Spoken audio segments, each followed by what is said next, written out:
अस्सलाम वालेकुम। पीएचपी का सेशन स्टार्ट करने लगे हैं हम। तो स्टार्ट करते हैं। सारे ऑलमोस्ट डेवलपर्स हैं, सबको आइडिया है ऑलरेडी।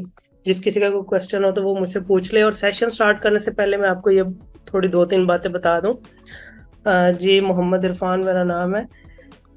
वो जो दो तीन बातें ये बतानी है कि सेशन के टाइम जो चीज़ आपने लर्न करनी है, जो आज का लेसन पढ़ा होगा उसकी प्रैक्टिस आज आपने लाजमी करनी है और मुझे अगले दिन क्लास से पहले दिखानी है। अदरवाइज क्लास आगे कंटिन्यू नहीं होगी, ये मेरा रूल है। और अगर मैं असाइनमेंट दूं वो तो डेफिनेटली आपने बनानी ही बनानी है। और क्वेश्चन आपका जिधर जहां जो भी हो तो आप मुझसे वो पूछ सकते हैं। ठीक है, तो स्टार्ट करते हैं। थोड़ा मैं कोशिश करूंगा, थोड़ा बेसिक से भी लेके चलेंगे और आगे चल के जी सब कुछ बताएंगे। आगे चल के हम जो है वो सारा कुछ देखेंगे। तो स्टार्ट करते हैं। सबसे पहले तो हमने ये देखना है कि हम जो चीज़ पढ़ने जा रहे हैं वो है क्या। पीएचपी लैंग्वेज क्या है, थोड़ा बहुत तो आपको आइडिया है। पीएचपी एक बहुत आजकल पॉपुलर बैकएंड लैंग्वेज है। ठीक है, जिसको हम प्रोग्रामिंग में अपनी वेबसाइट्स डेवलपमेंट के अंदर बहुत यूज़ करते हैं। सर्वर साइड लैंग्वेज है, सारे इससे फेमिलियर होंगे कि इसको हम ज़्यादातर सर्वर साइड लैंग्वेज ही कहते हैं। होता क्या है इसके अंदर, पहले हम ये समझते हैं कि हमारी वेबसाइट्स काम कैसे करती हैं। जितनी भी हमारे वेबसाइट्स होती हैं, इसके अंदर हमारे पास एक क्लाइंट होता है और एक हमारे पास सर्वर होता है। क्लाइंट क्या है, जैसे कि अगर मैं ये वाली वेबसाइट जो मेरे पास इंटरफेस खोला हुआ है, ये चीज़ गूगल की अगर मैं ये यूज़ कर रहा हूँ तो मैंने ये कोई रिक्वेस्ट जनरेट की है। ये रिक्वेस्ट, मैं क्लाइंट हूँ, मैं यूज़ कर रहा हूँ। ठीक है, मैंने एक रिक्वेस्ट सेंड की है सर्वर को। अब सर्वर पर कोई चीज़, कोई बंदा तो नहीं बैठा जो हर रिक्वेस्ट को बारी बारी इसको डील कर रहा है। हमारे पास क्या है, कोड ही होता है डिफरेंट लैंग्वेज का। वो क्या करता है, हमारी रिक्वेस्ट को रीड करता है, चेक करता है कि मैंने इसके अकॉर्डिंग रिस्पॉन्स कौन सा भेजना है। ठीक है, फिर वो उसके हिसाब से रिस्पॉन्स हमें भेज देता है और हमारा जो रिक्वायर्ड इंफॉर्मेशन होती है वो हमें मिल जाती है। ठीक है, ये इसे कहते हैं request and response, HTTP request and response. यानी कि हम रिक्वेस्ट भेजते हैं, रिस्पॉन्स आता है। जब भी हम कोई चीज़ भी इंटरनेट पर करते हैं वो रिक्वेस्ट जाती है, सर्वर से रिस्पॉन्स आता है। अब क्वेश्चन ये है कि जो क्लाइंट साइड की लैंग्वेज है वो तो आपको पता है, मतलब ये हमने HTML से इंटरफेस बना लिया, CSS डाल दी, इसके अंदर बहुत सी और भी अदर लैंग्वेज डाल दी, वो तो हमारी क्लाइंट साइड की आ गई। उसको हम क्लाइंट साइड क्यों कहते हैं, थोड़ा इसको भी बता देते हैं। क्योंकि वो सारा कोड क्लाइंट की मशीन के अंदर आता है। अगर मैं इस पेज का कोड देखूं तो इंस्पेक्ट एलिमेंट करके हर कोई देख सकता है कि इसका कोड जो है वो हमारी डिवाइस के अंदर आ चुका है। लेकिन सर्वर साइड लैंग्वेज जो होती हैं या सर्वर साइड कोड होता है, वो उसको सर्वर साइड इसलिए कहते हैं कि वो हमेशा सर्वर के अंदर ही पड़ा होता है। वो हमारी मशीन में नहीं आता, ना हम किसी और मशीन में उसको लेके आ सकते हैं। यानी कि सर्वर में जहां हमने ऑनर ने या डेवलपर ने रख दिया वो वहीं पर होता है। उसको सर्वर साइड लैंग्वेज कहते हैं। ठीक है, कोड कहते हैं। अब हमारी जो हम इसके लिए लैंग्वेज यूज करने लगे हैं वो पीएचपी है। तो थोड़ा सा हम बात करते हैं कि पीएचपी क्या है और हम पीएचपी क्यों यूज करना चाह रहे हैं। और भी लैंग्वेज हैं, जावा है, सी शार्प है, बहुत सी और भी, पाइथन वगैरह। हम पीएचपी को क्यों प्रेफर कर रहे हैं, हर किसी की अपनी ओपिनियन है। मैं इसको क्यों प्रेफर कर रहा हूँ, क्योंकि ये लाइट वेट है। अदर लैंग्वेज जो है वो जैसा कि जावा है वो थोड़ी हैवी है। जब हम उसको लर्न करते हैं तो भी हमें फील होता है कि वो थोड़ी हैवी है। हैवी कैसे है, उसको यूज करने के लिए हमें बहुत सा पहले इन्वायरमेंट सेट करना पड़ता है, बहुत से सॉफ्टवेयर इंस्टॉल करने पड़ते हैं। ठीक है, इस वजह से ये थोड़ी उसकी बनिस्बत लाइट वेट है।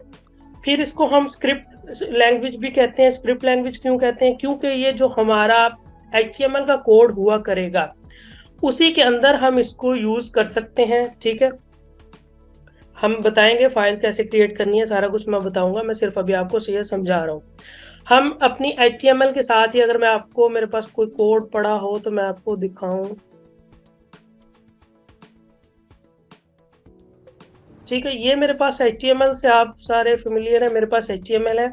इसके अंदर ही कहीं पर, इस फाइल के अंदर ये रहा, कहीं पर मैंने इसके अंदर ही PHP का कोड भी लिखा हुआ है।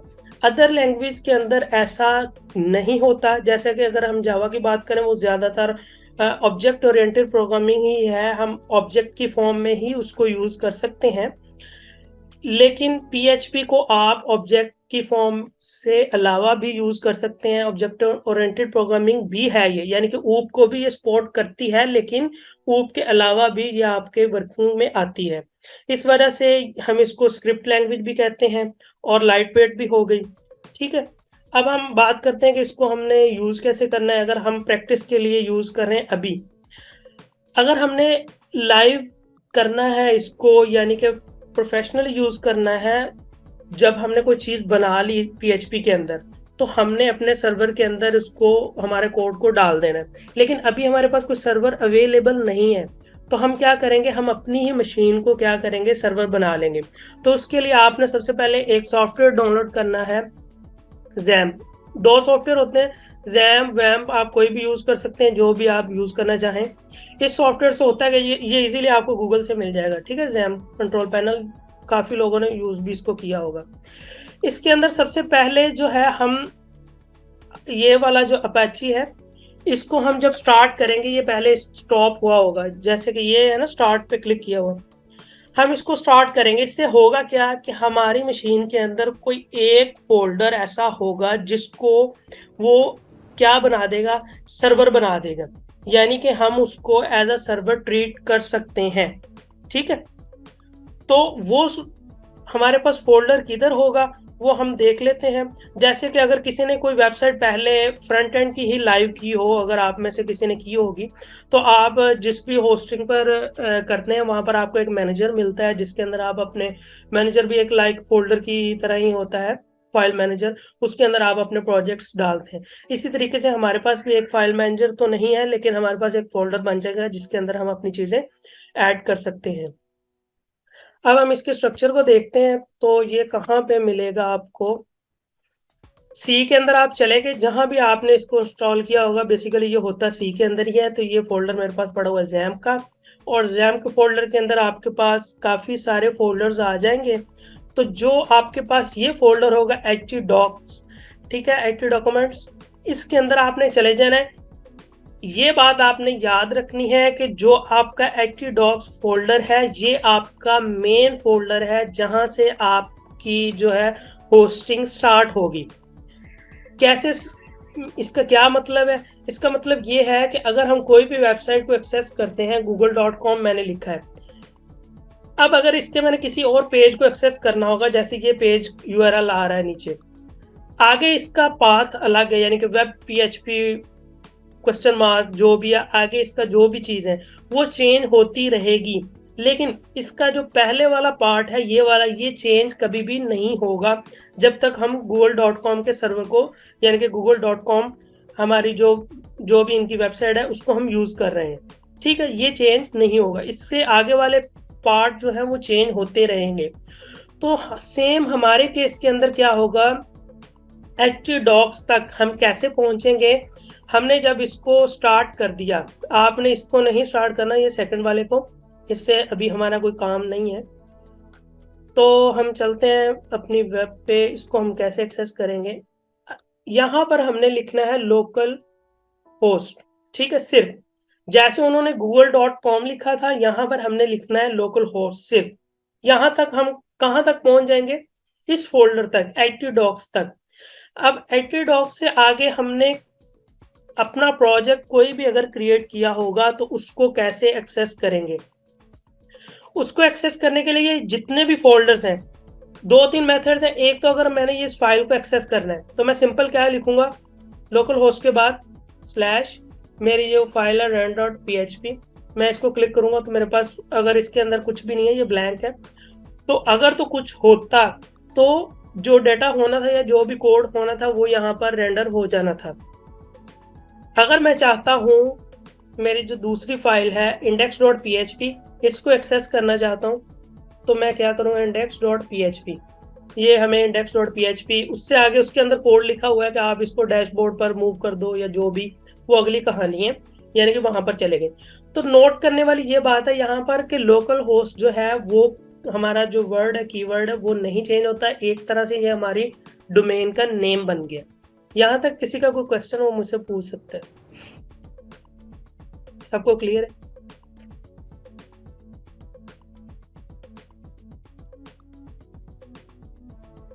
क्वेश्चन ना हो तो बता देना है आपने कि नहीं है कोई क्वेश्चन, मैं वेट ना करता रहूं।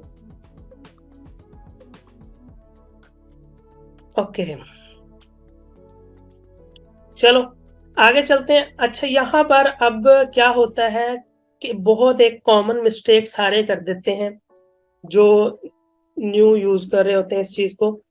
जैसे मैंने यहाँ पर लोकल होस्ट मैं लिख रहा हूँ, ठीक है, दो चीजें आपके पास बनती हैं।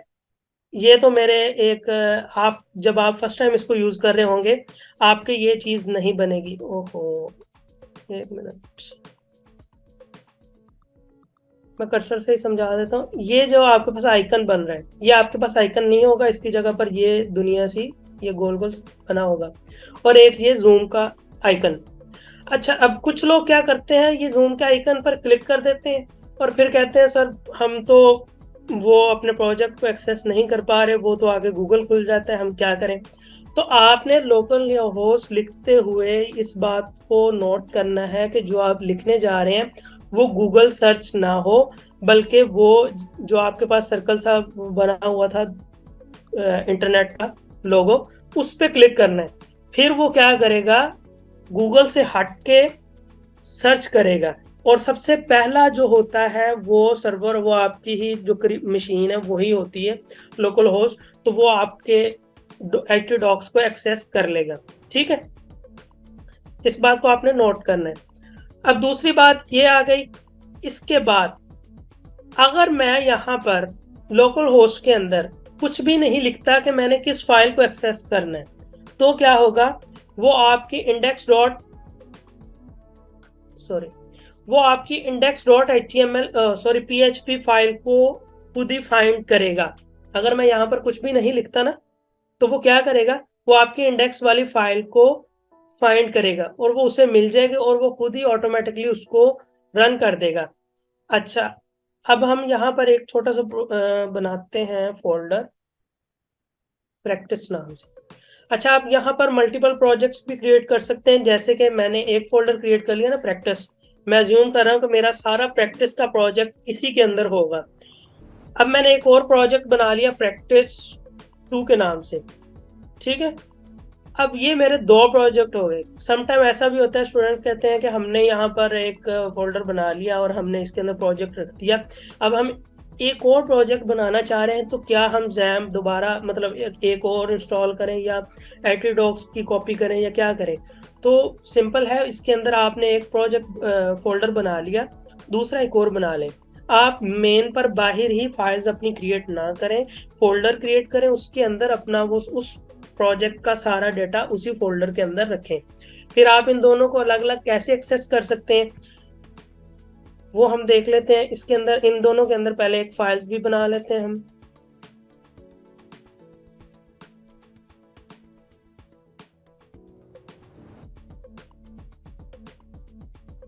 ओहो,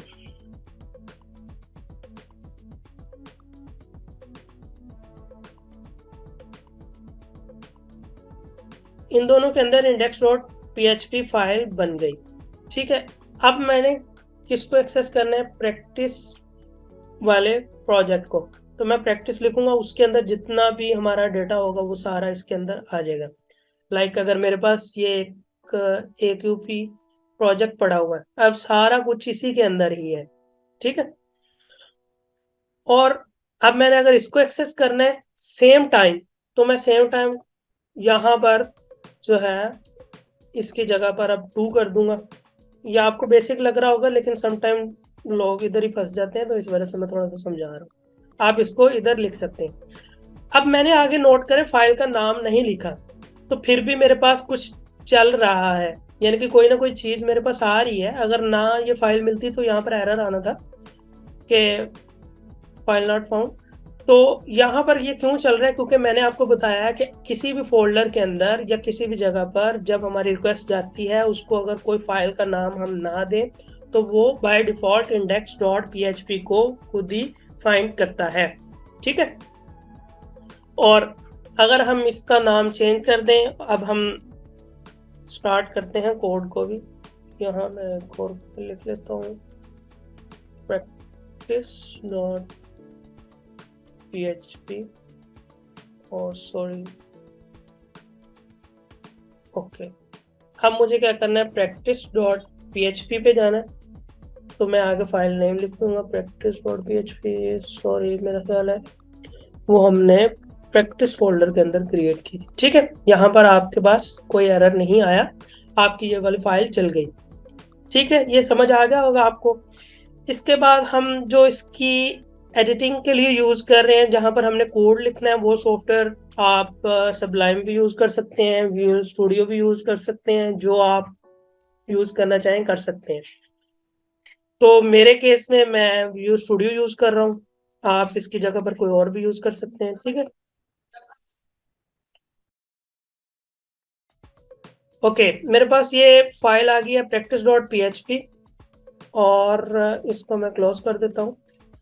अब हमने क्या करना है, यहाँ पर हम अपना कोड जो भी है वो लिखना चाहेंगे। तो स्टार्ट करते हैं। सबसे पहले अब इंस्टॉलेशन हमारी खत्म हो गई है। PHP को स्टार्ट करने, जहां पर भी हमने कोड लिखना है PHP का, तो हम PHP का टैग लिखेंगे सबसे पहले। तो PHP का टैग क्या है, less than question mark PHP, and ये आपका स्टार्टिंग है। ठीक है, और क्लोजिंग क्या है आपका, question mark and greater than, ये आपका क्लोजिंग हो गया। ठीक है, ये स्टार्टिंग और ये आपके पास क्लोजिंग, दो चीजें हो गई। इसके अंदर ही आपने पूरा PHP का कोड लिखना है, इससे बाहर आपने नहीं लिखना। अगर आप लिखेंगे तो वो आपका रन नहीं होगा और बल्कि एक एरर आएगा। एक बात, और दूसरी बात, आप इसको अगेन एंड अगेन भी यूज कर सकते हैं। लाइक मैंने यहाँ पर यूज कर लिया, इसके बाद मुझे इस लाइन पर जरूरत पड़ी तो मैं यहाँ पर भी लिख सकता हूँ, और मैं यहाँ पर भी। अगर मैं आपको इसकी एक एग्जांपल दूं, तो मैंने अगर यहाँ पर क्रिएट किया है HTML, तो मैंने स्टार्ट में मैंने कहा कि मेरा कुछ ना कोड इधर आएगा PHP का, यानी कि फाइल के स्टार्ट के अंदर। तो मैंने इधर कुछ भी कोड लिख लिया। अब मुझे जरूरत पड़ी है बॉडी के टैग के एंड पर। ठीक है, तो मैं यहाँ पर भी अपना PHP का कोड लिख सकता हूँ। तो मुझे अगर HTML के बाद जरूरत पड़ी है तो मैं यहाँ पर भी लिख सकता हूँ। अब होगा क्या, जब हमारी रिक्वेस्ट जाएगी, किधर गई, practice.php पर, ये मैंने रिक्वेस्ट जनरेट की हमारे ब्राउजर ने, वहां पर हमारी जो फाइल पड़ी है उस उधर PHP का कंपाइलर भी पड़ा है। PHP का कंपाइलर क्या करेगा, सर्वर के अंदर, इस फाइल के अंदर practice.php फाइल के अंदर, वो जहां जहां PHP का कोड लिखा हुआ है उसको कंपाइल करेगा, और कंपाइल करने के बाद जो जो उसका हमारे पास कोड का आउटपुट होगी, रिस्पॉन्स होगा, वो आपकी एक HTML की फाइल क्रिएट करेगा, और वहीं वहीं उसी उसी लाइन के अंदर उस रिस्पॉन्स को मर्ज कर देगा। ठीक है, ये कैसे होगा हम देखते हैं थोड़ा सा इसको प्रिंट करके। अगर आपने PHP के अंदर से कोई भी चीज प्रिंट करवानी हो तो हम क्या वर्ड यूज करते हैं, इको। तो इको के बाद कोटेशंस और क्वेश्चन मार्क। अगर मैं यहाँ पर लिख रहा हूँ हेलो वर्ल्ड, ठीक है, और हम इसको थोड़ा सा एग्जीक्यूट करते हैं, हमारे पास हेलो वर्ल्ड आ गया। ठीक है, अब हुआ क्या, जब हमारी रिक्वेस्ट गई तो practice.php के अंदर कंपाइलर ने क्या किया, यहाँ पर उसने रिस्पॉन्स, जो कोड था हमारा, उसको कंपाइल किया। कंपाइल करने के बाद जो रिस्पॉन्स था वो यहाँ पर ही उसने मर्ज कर दिया HTML के साथ। अब अगर हम इसको देखना चाहें तो आप ये देखिएगा,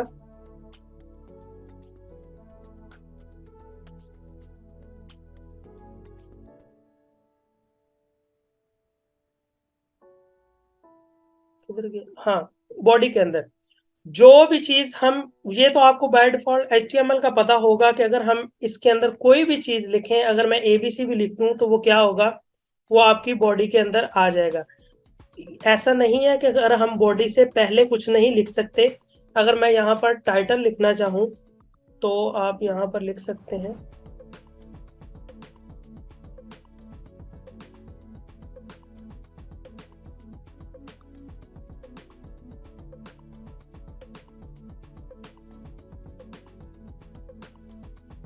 देखें, फर्स्ट प्रोजेक्ट ऊपर लिखा आ गया टाइटल पे।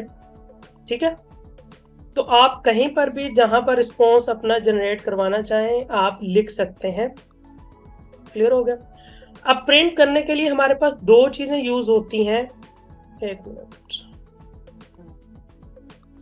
प्रिंट करने के लिए हमारे पास कोई भी चीज आउटपुट जो है वो करवाने के लिए हमारे पास दो चीजें यूज होती हैं। एक हमारे पास यूज होता है प्रिंट और एक यूज होता है इको।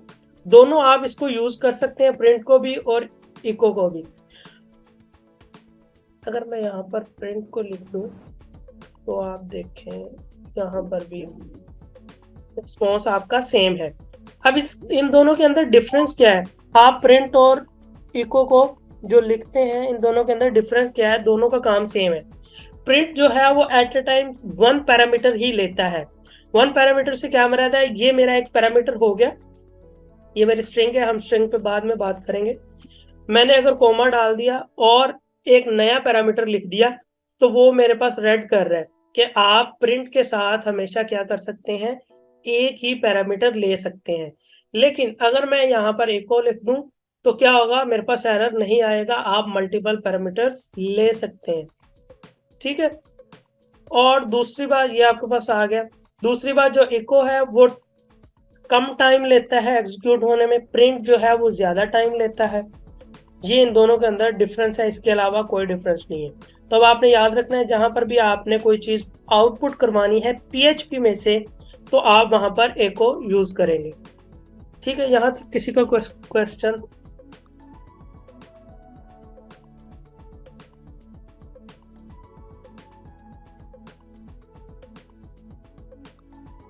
कोई क्वेश्चन नहीं है? ठीक है, नो, ओके हो गया। आगे चलते हैं हम। अब हम बात करेंगे पीएचपी के अंदर कमेंट्स की। सबसे पहले बात कर लेते हैं, क्योंकि कमेंट्स हम बड़े यूज करेंगे नॉर्मल लैंग्वेज की तरह। इसके अंदर भी कमेंट्स जो है वो डबल स्लैश से आप लगा सकते हैं, इसके अंदर कोई बड़ी बात बताने वाली नहीं है। तो कमेंट्स बस वो होते हैं जो सिर्फ डेवलपर्स के लिए होते हैं, सिंपल बात है। और दूसरी, हाँ, मेन एक और चीज बात, हमने यहाँ पर इसका कोड देखा था, यहाँ पर हमें कहीं पर भी पीएचपी का कोड नहीं नजर आता।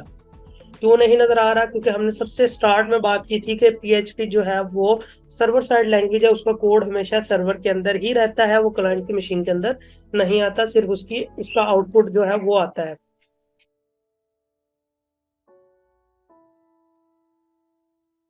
जी, तो अब हम बात करेंगे पीएचपी के वेरिएबल्स पर।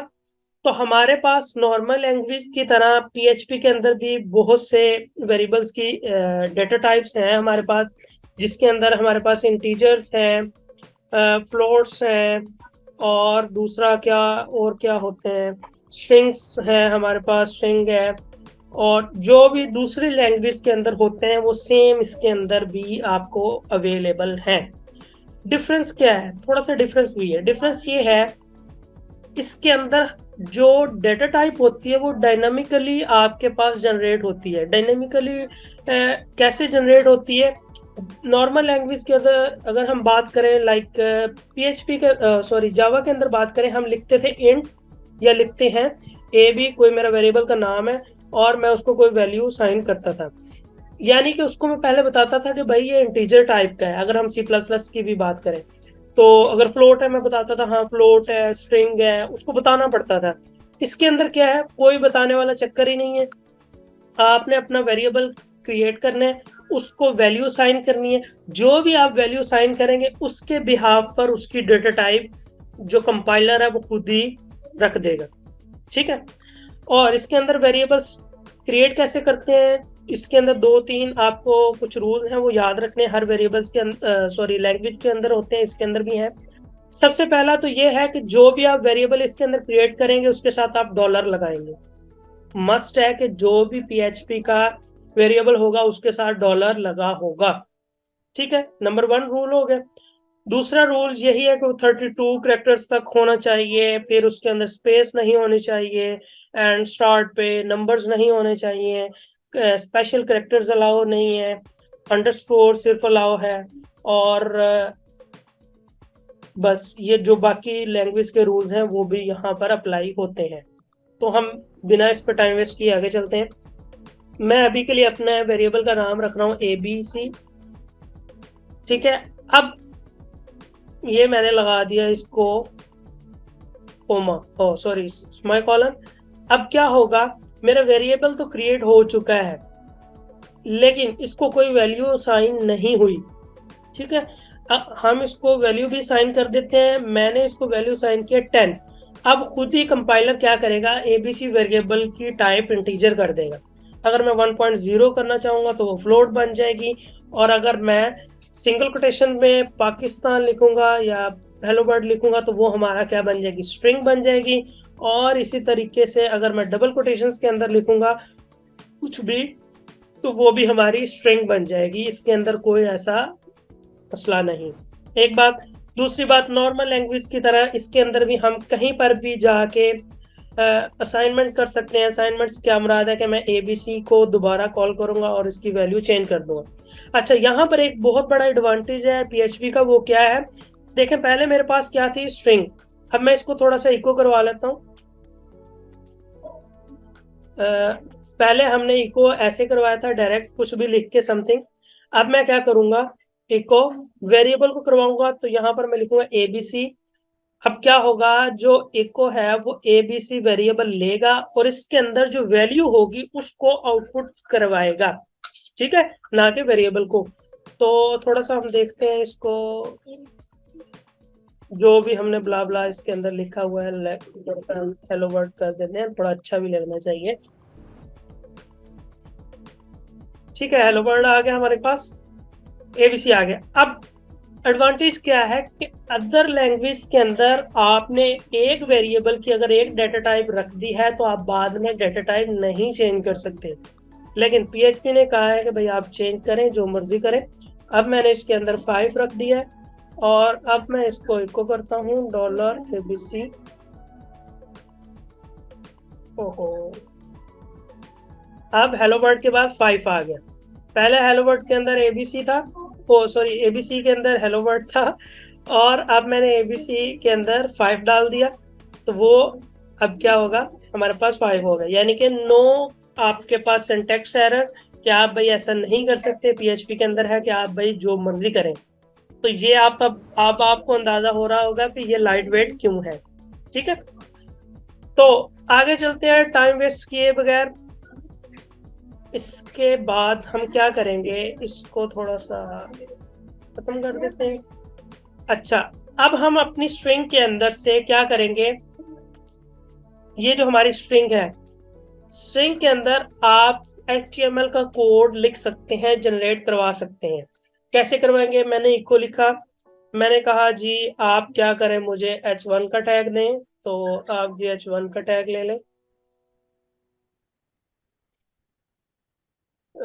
हेडिंग नंबर 1, तो यहाँ पर आपके पास हेडिंग नंबर 1।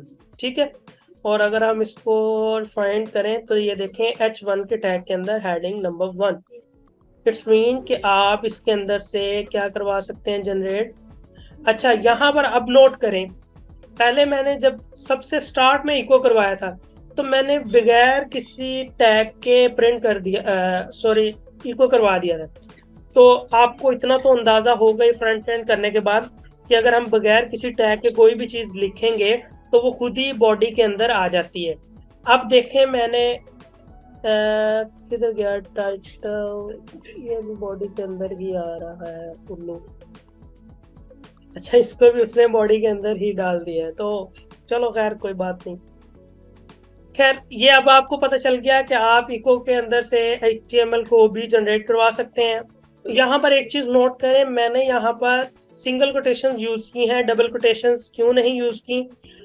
अगर मैं यहाँ पर डबल कोटेशन यूज करूँ तो भी वैलिड है, लेकिन ज्यादातर जब हम PHP के अंदर से, इको के अंदर से स्पेशली जनरेट करवा रहे होते हैं HTML को, तो हम सिंगल कोटेशन यूज करते हैं। उसकी वजह क्या होती है, समटाइम आपके पास क्लासेस भी लगी होती हैं। अगर मैं यहाँ पर क्लासेस लगा दूं, अगर मैंने कोई क्लास लगा दिया आइटम्स के नाम से, तो इसके अंदर देखें डबल कोटेशन यूज हो रही हैं।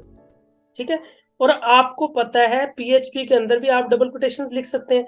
अब देखें, अगर इसके अंदर मैं डबल कोटेशन लिखूंगा तो आपके पास वो एरर आ रहा है, एरर आ रहा है ना, कि आप ऐसा नहीं कर सकते। ठीक है, तो फिर हम क्या करेंगे, सिंगल कोटेशंस के अंदर डबल कोटेशंस को जनरेट करवा लेंगे। तो नॉर्मली हमारी जितनी भी HTML के टैग्स होते हैं उसके अंदर डबल कोटेशन डेफिनेटली यूज हो रही होती है जब हम एट्रीब्यूट्स की बात कर रहे होते हैं। तो इस वजह से हम इसको ज्यादातर सिंगल कोटेशंस के अंदर लिखते हैं। यहाँ तक आई होप क्लियर हो गया होगा। आगे चलते हैं। आगे हमारे पास क्या है, इसको बंद कर देते हैं, ये एरर देगा। आगे हम करने जा रहे हैं स्ट्रिंग्स की कंकैटिनेशन।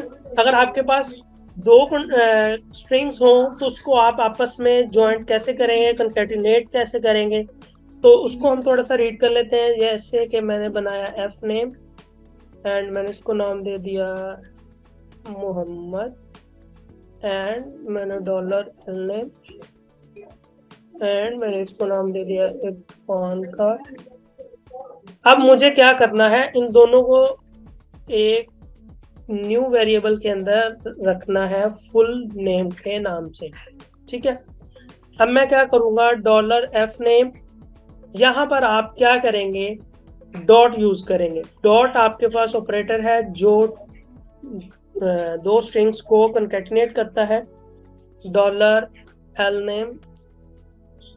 ओके, अब आपके पास फुल नेम के अंदर इस वेरिएबल का डाटा और इसका डाटा दोनों स्ट्रिंग्स जो है वो कंकैटिनेट होके आ जाएंगी। इको कर लेते हैं डॉलर फुल नेम को। अब मैं इसको इको नहीं कर रहा, सिर्फ आपको इसका रिजल्ट बता देता हूँ। इसका रिजल्ट ऐसा आएगा, मोहम्मद इरफान, ऐसा। ठीक है, बट अगर हमें यहाँ पर स्पेस चाहिए, मैं चाहता हूँ स्पेस भी आए, थोड़ा सा करके ही देख लेते हैं। चले, ये अब आप अभी मुझे अभी के अभी बताएंगे तो मैं क्या करूंगा। थोड़ा सा अब आप भी बताएं, आपने लर्न कर लिया है तो काफी ज्यादा।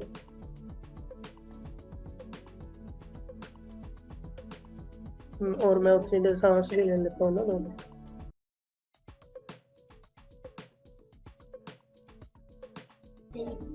मोहम्मद इरफान आएगा। स्पेस भी डालना चाह रहा हूँ ना, वो तो पता चल गया मोहम्मद इरफान आएगा इकट्ठा लिखा हुआ। मैं चाह रहा हूँ कि क्या चीज मैं यूज करूँ कि यहाँ पर स्पेस आए जब मैं प्रिंट करूँ। ये अभी अभी मैंने पढ़ाया है तो मैंने कहा मैं आपकी हाजिर दिमागी चेक कर लूँ कि अभी अभी आपने क्या सीखा है। जल्दी जल्दी, 1 मिनट है आपके पास।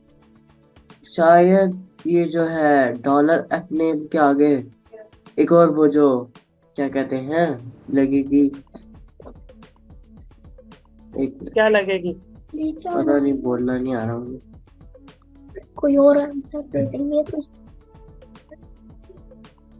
बाकी कोई भी सारे सो रहे हैं क्या? कहीं मीटिंग लगा के चले तो नहीं गए भाई?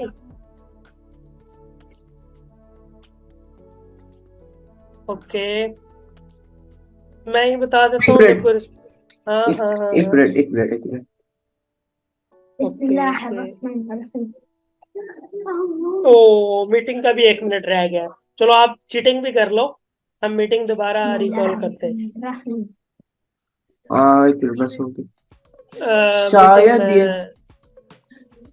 हाँ, वेरी गुड, गुड, सही बताया आपने। ओके, तो हाँ, हम बात कर रहे थे, कहाँ पर थे हम? यहाँ पर। तो मोहित ने आंसर सही दिया था। हम क्या करेंगे, हमने बात कर ली है स्ट्रिंग की कंकैटिनेशन की कि आप डॉट लगा के स्ट्रिंग को कंकैटिनेट कर सकते हैं। तो सिंपल मैं यहाँ पर क्या करूंगा, एक और डॉट लगाऊंगा और इसके अंदर एक और स्ट्रिंग ऐड कर दूंगा और उसके अंदर स्पेस डाल दूंगा। अब मेरी एक स्ट्रिंग हो गई, उसके बाद डॉट, उसके बाद मेरी एक और स्ट्रिंग आ गई जिसका कोई नेम नहीं है, यानी कि अनोनिमस स्ट्रिंग है, और उसके अंदर मैंने स्पेस डाल दी एंड उसके बाद दोबारा डॉट और हमारे पास एक नया वेरिएबल। अब हमारा जो रिजल्ट आएगा वो मोहम्मद स्पेस और इरफान ही आएगा। तो इसको हम ऐसे करते हैं, ये देखो अब स्पेस आ गया हमारे पास। ठीक है, तो इस तरीके से आप जितनी मर्जी स्ट्रिंग्स हो कॉन्केटनेट कर सकते हैं। लाइक अगर मैं यहाँ पर चाहूँ कि BR का टैग लगा दूँ कि लाइन ब्रेक भी हो जाए तो आपकी लाइन ब्रेक भी हो जाएगी। ठीक है, जो आप करवाना चाहें वो सब कुछ हो जाएगा। नेक्स्ट हम चलते हैं, आपके पास एक फंक्शन होता है rtrim का। rtrim का फंक्शन क्या करता है, अगर मेरे पास कोई स्ट्रिंग है, यहाँ पर अगर मैं बात कर रहा हूँ फुल नेम की, मेरे पास स्ट्रिंग है, वो मैंने पास कर दी। अब उसके बाद कोई ऐसी वैल्यू दूंगा जो मैं चाहता हूँ कि इसके अंदर से रिमूव हो जाए। मैं चाहता हूँ कि इसके अंदर से क्या करें हम, यहाँ पर मैं 1 लिख देता हूँ, ओ नो सॉरी, 1 डाल के स्पेस, तो जो 1 है वो रिमूव हो जाए। तो आपको क्या मिलेगा, ये 1 मिल रहा है, 1 मिनट, और ट्रिम और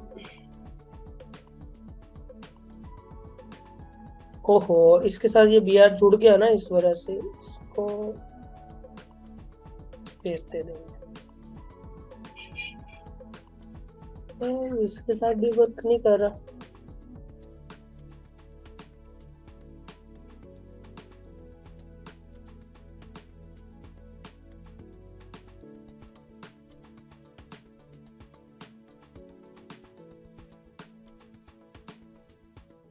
इको और ट्रिम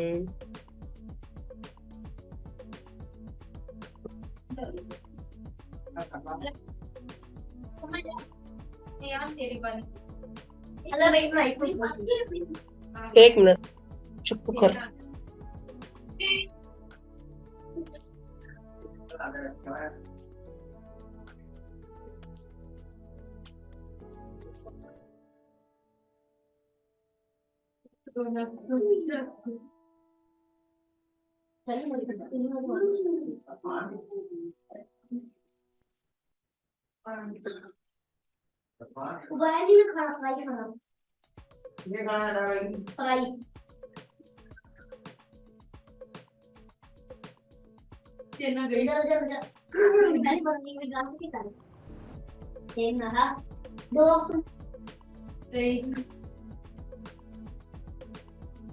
हाँ जी, अच्छा जी जी। तो ट्रिम, हाँ ये क्यों नहीं चल रहा ट्रिम,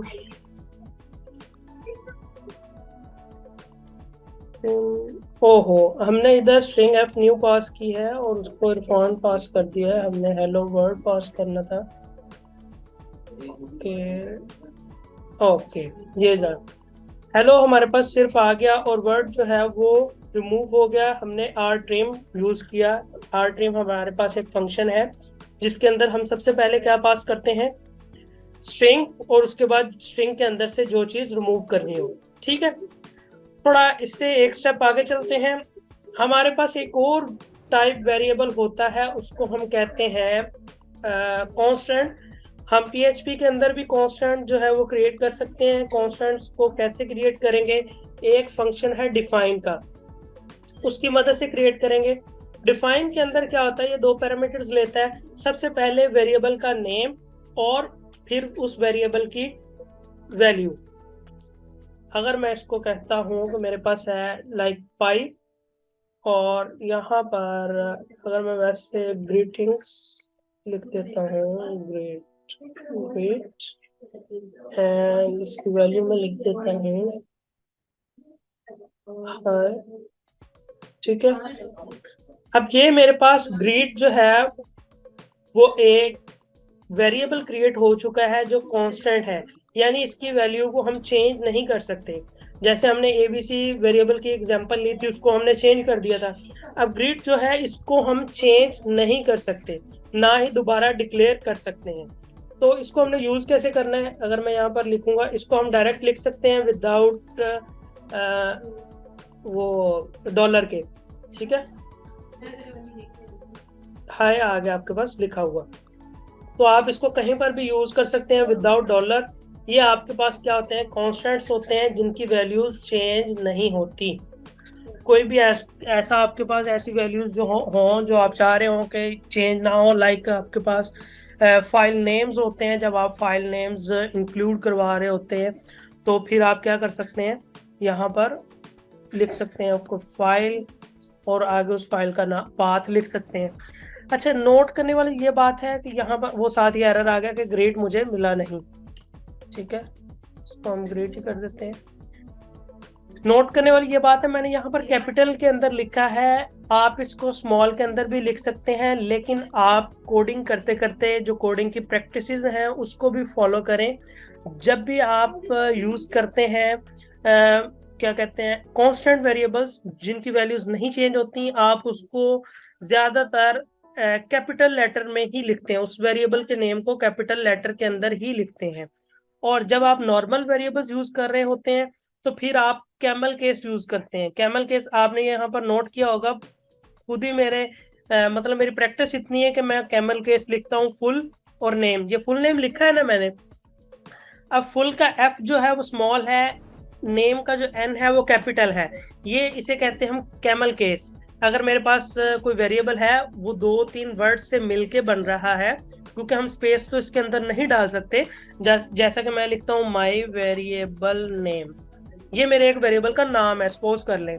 तो अब ऐसे लिखा होगा तो पढ़ने में थोड़ी मुश्किल होती है, तो हम इसको कैसे लिख सकते हैं कैमल केस के अंदर। तो कैमल केस क्या है, मैं इसका वी और इसका एन कैपिटल कर दूंगा, स्टार्ट वाले का स्मॉल ही रहेगा। ये कैमल केस की प्रैक्टिसेस हैं। ठीक है, तो इसको आपने फॉलो करना है, इससे बड़ी हेल्प मिलती है। जब आप बहुत बड़ा कोड लिख रहे होते हैं तो आपको पता चल जाता है कि ये वेरिएबल ही है, मैंने कहीं वेरिएबल फाइल के अंदर बनाया होगा, ये मैंने कांस्टेंट ही बनाया है, तो इससे आपको पता चल जाता है। ठीक है, तो एक और आपके पास चीज होती है वो पास्कल केस भी होता है। पास्कल क्या होता है, पास्कल के अंदर ये होता है, ये मैंने लिख दिया पास्कल केस। इसके अंदर क्या होता है ये कैमल केस की तरह ही है, लेकिन इसके अंदर जो स्टार्ट वाला आपके पास वर्ड होता है उसका भी आप पहला लेटर जो है वो कैपिटल कर देते हैं। वो क्यों कर देते हैं, जो ज्यादातर आपके पास क्लासेस होती हैं, ऑब्जेक्ट्स क्लासेस यानी कि ऑब्जेक्ट ओरिएंटेड आप यूज करते हैं, जो क्लासेस होती हैं उनको आप ज्यादातर पास्कल केस में लिखते हैं। उससे आपको पता चल जाता है यार ये मेरी कोई ना क्लास है। ठीक है, तो ये डिफरेंट कोडिंग प्रैक्टिसेस हैं जिससे आपको पता चल जाता है आपके कोड का फाइल के अंदर।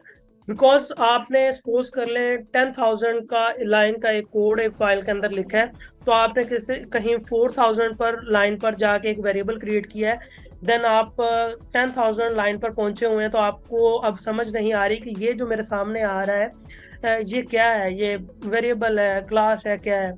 तो फिर आपको इससे थोड़ी हेल्प मिल जाती है और आपको पता चल जाता है। ठीक है, यहाँ तक क्लियर हो गया। आप क्या चाह रहे हैं, क्लास यहीं तक रखें या आगे कंटिन्यू करें? आज की क्लास यहीं तक रखें या आगे करें? असल इसके अंदर वर्क तो थोड़ा था, लेकिन बेसिक जो था वो अंडरस्टैंड करने वाला था, थोड़ी थोड़ी सी मतलब वर्किंग कैसे होती है, इंस्टॉलेशन, ये वो। हाँ, तो इस वजह से जो है इसके अंदर हमने जो कोड है वो कम किया है, लेकिन बैकग्राउंड पे जो वर्किंग है वो काफ़ी ज़्यादा की है। कल आपने ये करना है कि सबके पास XAMPP इंस्टॉल हो, एक्टिडॉक्स के अंदर कम से कम आपके 2 या 3 आपने प्रोजेक्ट्स क्रिएट किए हों और उनको एक्सेस भी किया हो। किसी के पास कोई एरर आए तो वो मुझे बता दे। और हर फोल्डर के अंदर आपने 2-3 फाइल्स बनाई हों, तो उन फाइल्स को रैंडमली आपने एक्सेस करके देख लेना है। ओके, और आपने इको मैंने आपको बड़े अच्छे से पढ़ा है, वेरिएबल्स आपको मैंने बड़े अच्छे से पढ़ा है, आपने इको भी करना है। इसको इको आप क्या करेंगे, आपकी छोटी सी एक असाइनमेंट रख लेता हूँ। आपने अपनी इंफॉर्मेशन जो है वो किसी वेरिएबल्स के अंदर स्टोर करवानी है। आपने अपनी इंफॉर्मेशन नेम और CNIC वगैरह वगैरह जो भी, वो आपने वेरिएबल्स के अंदर स्टोर करवाना है। फिर आपने इको की मदद से उसको प्रिंट करवाना है, बट डिफरेंट टैग्स के अंदर। थोड़ी मुश्किल नहीं लग रही असाइनमेंट, इजी लग रही है? डिफरेंट टैग्स के अंदर, जैसे कि हम CV बनाते हैं। लाइक अगर मैं CV के अंदर कहता हूँ कि ये मेरे पास हेडिंग 2 है, तो यहाँ पर मेरे पास मेरा नाम आना चाहिए, तो आप यहाँ पर इको करवाएंगे अपना नाम।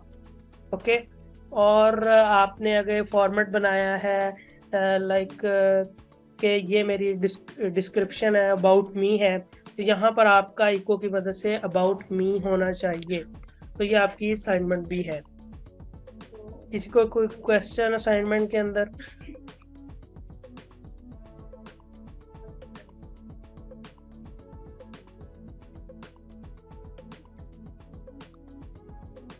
और कल से जो बच्चा रिस्पॉन्स नहीं करेगा ना,